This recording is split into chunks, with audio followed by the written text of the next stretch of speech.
চেতনার বৃদ্ধি আর উন্নত প্রশাসনের সেটাই হচ্ছে বুনিয়াদ। সেটিও আমাদের বলবেন বিমল কুমার দত্ত, অধ্যাপক বিমল কুমার দত্ত আছেন, তিনি বলবেন, তিনি অপেক্ষা করে আছেন। এখন আমি বিপিআই এর হাতে মাইক তুলছি, তারা বলতে থাকুন প্লিজ। হ্যালো, আজকে এই মেলা প্রাঙ্গণে আমরা সবাই আনন্দ করতে এসেছি, আমরা নতুন কিছু দেখতে এসেছি। আমাদের কাছে একটা বড় পাওনা যে আমাদের এসডিও সাহেব এবং মেলা কমিটি যে আমাদেরকে একটা সুযোগ দিয়েছে কিছু অ্যাওয়ারনেস করার জন্য। মূলত অ্যাওয়ারনেস মানে আমরা বিভিন্ন ধরনের বিভিন্ন সময় আমাদের হাতে সবসময় 24 ঘন্টা, আমরা যতক্ষণ খুব গভীর না ঘুমাই ততক্ষণ পর্যন্ত আমার কাছে অ্যান্ড্রয়েড ফোন থাকে। এবং আমার একটা কাছে মেসেজ আসলো, আমার যদি রাত্রি 1টার সময় মেসেজ আসে আমি দেখি যে কি মেসেজ এলো। তো এইভাবেই এই সুযোগটা নিয়েছে সাইবার যারা ক্রাইম করছে, তারা এই সুযোগটা নিয়েছে আমাদের কাছে। এবং এটা খুব একটা আমাদের আমরা যদি না জানতে পারি, আমরা যদি না বুঝতে পারি যে আমরা কোথায় আমাদের থামা দরকার আছে, কোনটা করার দরকার আছে, কোনটা করার দরকার নেই। আমরা প্রেজেন্টেশনে দেখবো, আমরা 10 মিনিট সময় নেব, কারণ নেক্সট পার্টিসিপেশন আরো আছে। আমাদের এখানে আমাদের স্টুডেন্ট আছে, আমাদের প্রিন্সিপাল স্যারও আছেন, আমাদের এখানে যারা আছেন সকলকে আমি একটু অ্যাটেনশন দিতে বলবো। আমাদের এই কথাগুলো আমরা কিছু লিফলেটও আপনাদের সাথে ডিস্ট্রিবিউশন করেছি, আপনারা হয়তো দেখবেন যে সেখানে আমাদের কি করণীয় কি করণীয় নয় আপনাকে সেটা পরিষ্কারভাবে লেখা আছে। এছাড়াও আমি কিছু পয়েন্ট নিয়ে আপনাদের আলোচনা করতে চাই। বিশেষ করে আপনারা খুব অসাবধানতা বশত আমরা কিন্তু এগুলো করে থাকি। আমি ছোট্ট একটা ঘটনা বলছি, কালকে নয় পরশুর একটা ঘটনা। মেলার মধ্যে এসেছি, আমার কাছে হঠাৎ একটা হোয়াটসঅ্যাপ এলো যে good evening sir, are you Koushik sir. আমি বললাম ইয়েস, বাট আমি কিন্তু তাকে রেকগনাইজ করতে পারছি না। বাট সে তার প্রমোশন শুরু করলো যে আপনি স্টার দিয়ে আমার স্টার রেটিং দিয়ে আপনাকে পয়সা ইনকাম করাবো।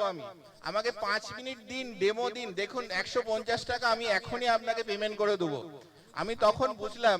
এবং সেই ঘটনাটা আমি 2 দিন আগে পেপারে এবং নিউজে দেখেছিলাম। ইন্দাসে একটা মহিলার এরকম সেম ঘটনা ঘটেছিল, ওনার 2.5 লাখ এইভাবে এই কিছুদিনের মধ্যেই ওনার করেছিল। এবং প্রতিদিন আপনারা দেখবেন পেপারের মধ্যে সাইবার ক্রাইম প্রতিদিন বিভিন্ন ভাবে হচ্ছে। আমরা শুধু অসাবধানতা বশত এবং আমাদের কিছু আপনারা হয়তো কিছু মনে করবেন না, আমাদের কিছু হয়তো অস্বাভাবিকভাবে কিছু পেয়ে যাওয়ার একটা আমাদের টেন্ডেন্সি থাকে, যে খুব তাড়াতাড়ি হয়তো আমরা খুব কম সময়ের মধ্যে 1 ঘন্টা থেকে আমি 10,000 টাকা ইনকাম করে নেব শুধু মোবাইল অ্যাপ ইউজ করে।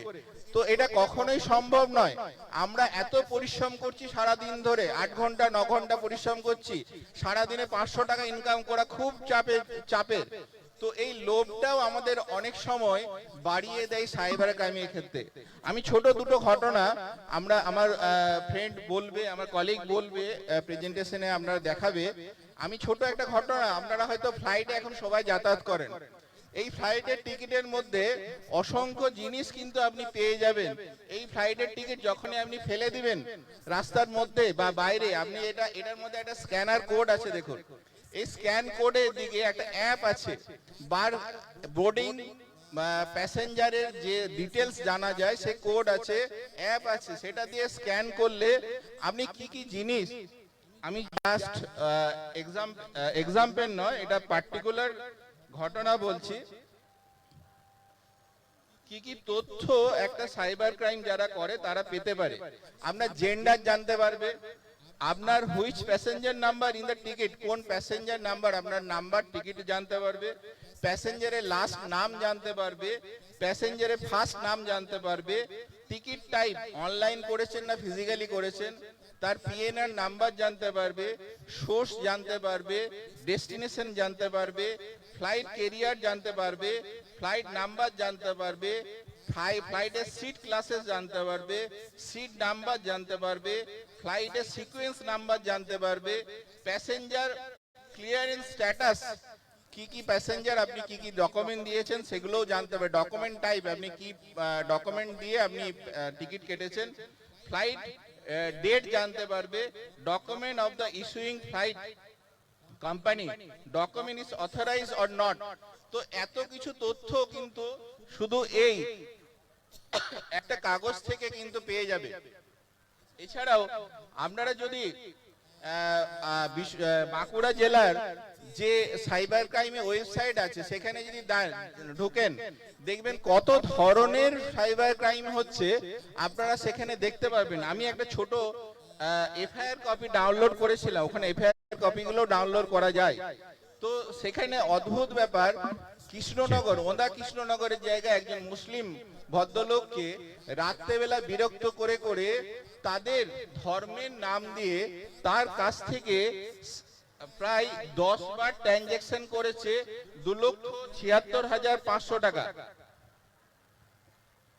এইভাবে ট্রানজাকশন করেছে, কখনো 500 টাকা, কখনো 20,000 টাকা, কখনো 50,000 টাকা, 2,76,500 টাকা। এবং তাকে কখন কল করতো? রাত্রি 12টা 1টার পরে।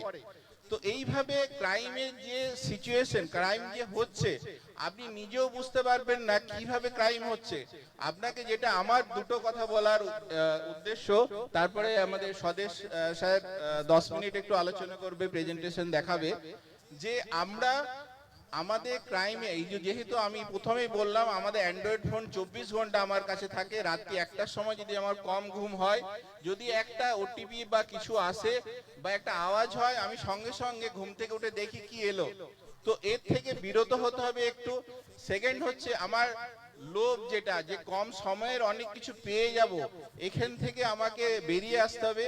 আর স্যাররা যেগুলো বললেন, এর আগে যেগুলো আলোচনা হলো, সেগুলো নিয়ে আপনাদের যে যে জায়গায় অনলাইনে যখনই কাজ করবেন, সেই জায়গাগুলোকে আপনাকে একটু পড়াশোনা করতে হবে এবং জানতে হবে, না হলে অনলাইন থেকে দূরে থাকবেন। আমি স্বদেশ স্যারকে দিচ্ছি নেক্সট আলোচনা করার জন্য। ধন্যবাদ। আমরা একটু 1 সেকেন্ড আমি চেয়ে নিচ্ছি, আমাদের যিনি পরবর্তী আলোচক আছেন সচেতন